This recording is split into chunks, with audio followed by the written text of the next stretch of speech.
go, man. Honestly, don't think I would love for it to actually occur and for us to actually see the visage of the King of Flowerstorm, of the Fairy King. But I do not think this is going to happen right now. We're going to be strung along for a couple more months to spare, I'm sure, because it feels like it's been forever since chapter 344. And I need this in my life right now. I needed Miura to bless us with this because I need to cleanse and wash away my saltiness from that adaptation, man. I still haven't continued with it. Some people have told me it's gotten better. I don't give a fuck. I'm not trying to sully the good name of one of my favorite manga of all time by indulging in that right now. I might check it out later, you know, when I'm feeling like it, if I just want to experience it. But this is all I need in my life, man. Mia needs to keep this going. I swear to God, if there's another hiatus in sight, I will rage. But let's dive into this chapter. I've yet to read it. Just gonna read it and then we can just discuss. It's not gonna be very much a formal review or a formal live reaction. It's realistically just Miura story time. So with that said, Berserk chapter 345 titled Archmage. The dwelling of the sorcerers of Elf Island. Wherever is the Flowerstorm King. Yeah, let's go, man. And that tree looked absolutely beautiful in the last chapter. It's huge. Bet your whole spirit tree house could fit in here. No, it's on another scale entirely than what Shirke's master had. These old ass mages. Checkmate, is it not? Well then, I believe my elixir will soon be done brewing. Must be going. Look at it. Look at this game between the elders. Man's like, yo, look at him sweating. He's like, yo, I gotta go check on that elixir now. Danan, dear, is it time for supper yet? Again with the transparent attempts to escape. Wait. Hold on.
Alright, my bad. I had a package come through. I had to go sign for that shit. But where was I? Danan, dear, is it time for supper yet? Again with the transparent attempts to escape. You're one to talk. Just last night you were babbling about a right, even though the moon was not even out. But dude, these names I'm never gonna remember. But it's interesting to hear their entire daily lives mapped around sorcery. Come now, you just ate, Elder. Did I? This chick looks nice, though. Is this a hangout spot for the village olds or what? How rude. Is she, Joe, man? Sometimes you gotta keep your mouth shut, man. Sometimes you gotta keep your mouth shut. These gentlemen are archmages governing the village, same as Master Gedfrin. Master Skirbil, the perplexed. Master Thriane, the settled. Master Ginar, the ponderous. And Danan, the domestic. Welcome. Danan is by far the best. I don't give a fuck about these old ass men. Aside from the art mages that we met last chapter, he's a boss. I'm not gonna lie. Gedfrin, I believe his name is. They said up there. And little Puck, welcome home from your long journey. I bet you, young Puck, finally returning home. There's something nice about that. I'm not gonna lie. They say traveling makes you grow as a person, but somehow you have grown smaller. He's really cut loose. Dude, don't clown the man. Don't clown the man after he just returned. I'm putting the kettle on, so please make yourselves at home. Sorry, but before all that, the King of Fairies, can you take us to the Flowerstorm King? Dude, Guts isn't wasting time. That's what I like to see, my boy. Guts, I have something to ask of him. I came all the way here only for that. Exactly. Let's not get sidetracked with the banter. My goal is just in front of me, if you could. I understand your impatience. First, you must rest, weary travelers. Spirits they may be, but an elf will not just up and vanish while you take tea. Dude, stop trying to say with the rhymes and shit. Trying to dissuade the man. Let's go. Let's chop. Let's get to the Flowerstorm King. But such hastiness would just sour the king's disposition. Wouldn't you agree? Just as I thought, man. We're not going to see him. We're not seeing him in this chapter. Not to mention that your companions are tired from your long journey. Quite so. Let us have tea. Fuck this dude. I don't even remember the man's name. Dude, fucking. You never break character, do you? And besides, it looks like your companions are taking a liking to Danan's baked goods. Damn, dear supper, witchy treats, can't get enough. My soul food, not bad. It's got nothing like on Flora's confectionery though. Oh, okay. All right. I was about to say that was Ivalera. I thought that was Isma speaking, but no, she just stuffing her mouth with the cookie. And look at Casca just munching on it all adorably and whatnot. See this? It's not a bad scene. I'm not gonna lie, it's not a bad scene. All right, let's keep going. My trolls and Kushan beasts, ghost ships and sea gods. That's quite the pilgrimage, I guess. Just, putting our lives on the line in deadly battles day in and day out, save for some small exaggerations. That's the gist of it. Truly, yes, we made it here in one piece. That we made it here in one piece is quite a wonder, bordering on unbelievable, and I say that as a sorceress. It's too small for me to read like that. Well, these guys have been wiped out long ago, were it not for Shirke. The outside world seems truly terrifying. I call it stimulating. Sounds very interesting. Dude, goddess, I'm sorry. Out of everyone we've met here so far, best girl, no question. This is what the Falcon of Light has wrought through the shriek of the astral world. Is that what they're calling it now? The world of ancestral myth and legend is now our world. About that, could you tell me more, old man? Since that day, have you seen tree branches reaching as if to pierce the skies?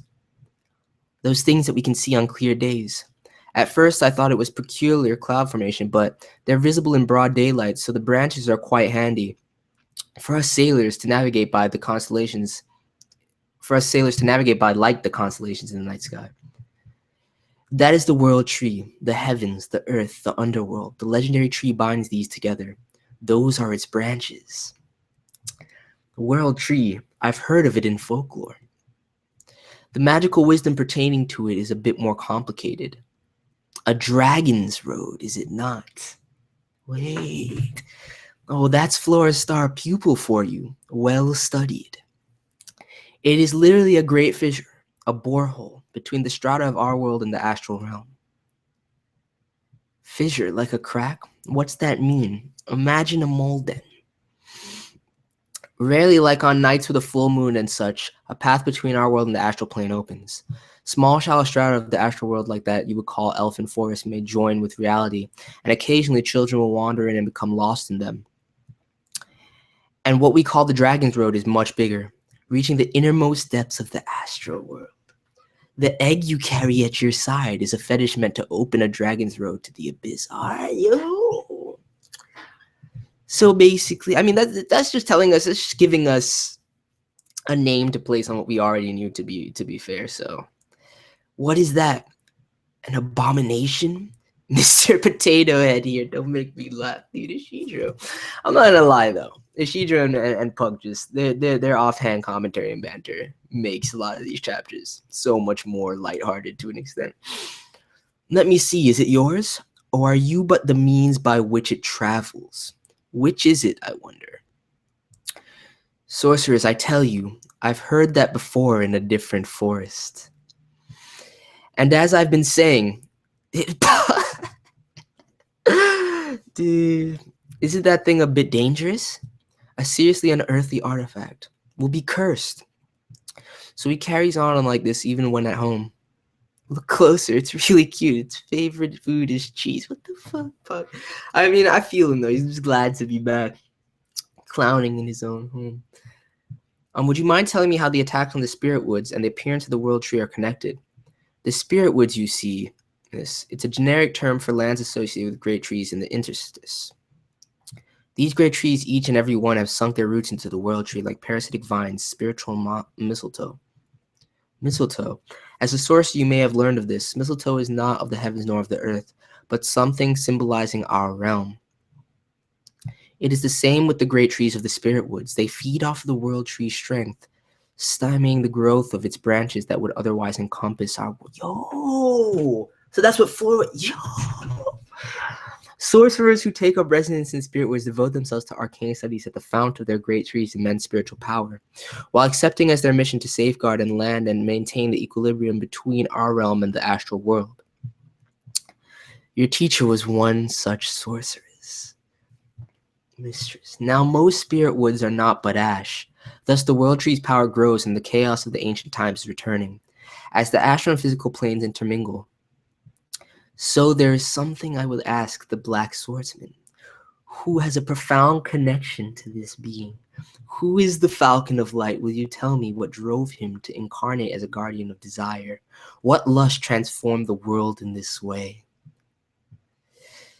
Damn. Cutting deep into old wounds, man. This is just great. I've come this far by letting go of my obsession. And here I am, being questioned about him when I've arrived at my destination. His own country, that's what he said he wanted. Back in the mercenary days, back when we were comrades. To seize a nation for himself, I see. If my scrying is anything to go by, he has revived a vast ancient city at the foot of the World Tree.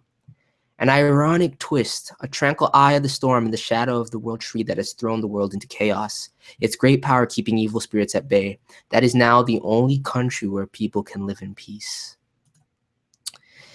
He knows the Falcon of Light who caused the great shriek of the astral world. Just what kind of company do you keep? Well, he's a bit of a monster. Dude, why is the babe kind of pouting in the corner like that? He's just mad that Shirke is on a grander adventure? Is that it?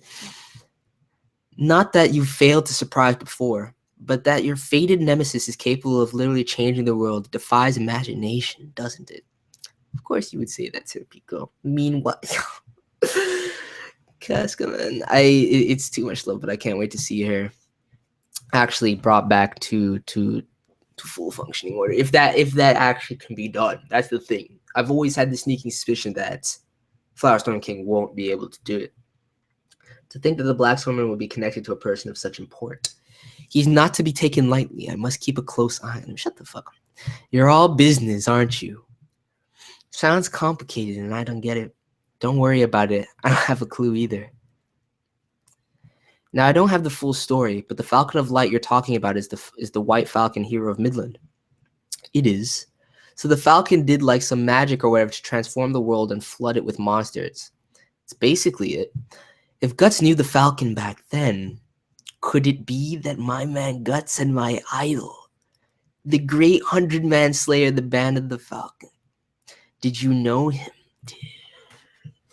Are you fucking kidding me? I can't believe you don't understand this at this point. Of course, Guts was the savage from the Band of the Hawk that committed such acts, man. That's so cool. You've got to introduce us. To take his country, rather, to make it the only country it defies understanding. Does he not spare a thought for what he's doing? the means to his ends. That's not quite right. For him, it's the opposite. The means are his ends. He hasn't changed. Getting his country is just another step on the way. He seeks to soar to ever greater heights. That's the Falcon. That is Griffin's son. Having yet to meet the Flowerstorm King, the exploration of Falcon Village continues. Await the next chapter, published August 26th. All right, we got the clear date in sight. Yet again, another month of anticipation. I'm fine with that. I'm perfectly fine with that, actually. I can't complain about that. What is? Hold on, let me see something. No, that's not what I was trying to fuck with at all. Ignore that.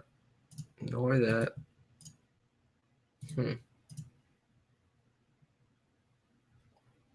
That's it. I mean, I don't know, man. This chapter, a lot of good exposition. I'm not gonna lie. It's nice to hear the kind of wisdom espoused from the archmages themselves, and getting an actual term for the schisms into the astral realm being Dragon's Roads.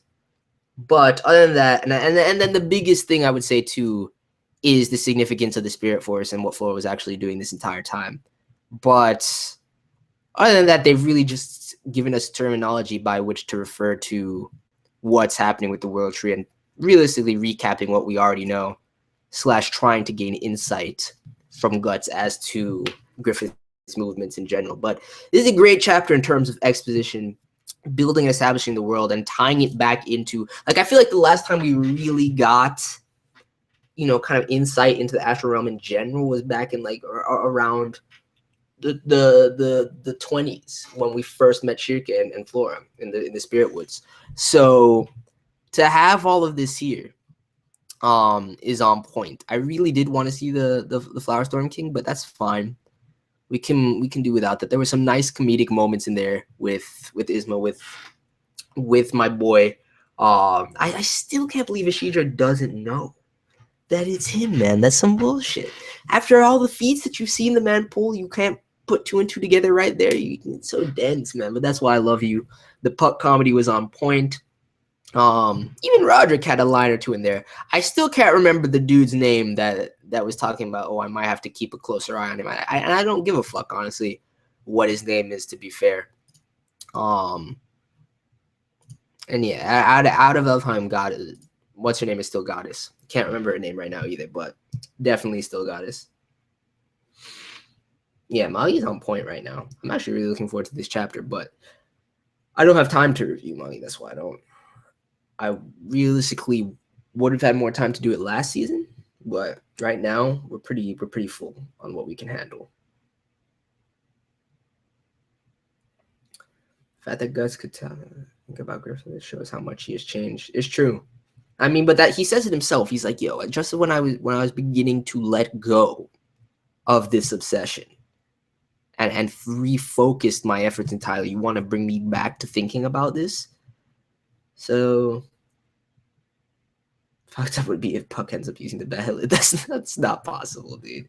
There's no way. There's no way. Honestly, I don't know, man. It depends on when Togashi comes back. Both of these series are plagued by hiatuses and breaks and discrepancies in the release schedule. I can't say which will end first, because Darkon is such a broad scoping saga to begin with that it's going to take quite a long time. But at the same time, there's so much left to do with the world of Berserk and it's been 20 fucking years, dude. So I don't know, man. I really don't know. Oh, yes, of course. Griffith did nothing wrong. Yes, we know. Probably die sooner or later. But yeah, it's pretty much a very straightforward chapter. Kind of giving us more exposition and world building as to what's going on, what the schism in the Great World Tree appearing actually means. This talk of Dragon's Roads, kind of giving us a context for the rifts into the astral realm. It's a good chapter overall. Definitely is a good chapter. I need more Berserk in my life, though, man. I really do. But yeah, I'm gonna get up out of here. Got other streams and videos to make today. But thank you guys for coming through. Yeah, the mob episode was crazy. It was exactly what I could have asked for with that. Next stream that I'm gonna be doing is Taboo Tattoo, and that's gonna be the next video that's uploaded on the channel. So that'll be in probably like anywhere from I'd say probably 3:40 is when I want to make that schedule that stream for. So come through to that. The Gray Man will be later after Taboo Tattoo, and then Amanto and Inazuma will be uploaded at night yet again this week. New game won't be till tomorrow, and that's how things are looking for now. How long has this stream been going on? I don't know. Probably like 20 minutes, something like that. Now, the Gray Man first, Taboo Tattoo, then the Gray Man. I like doing the Gray Man stream last. It's so much more fun. More people can make it at that point too. So Taboo Tattoo in 30 minutes, and then the Gray Man after that. But thank you guys for coming through. Smash that like button if you enjoyed, and I'm out. Peace.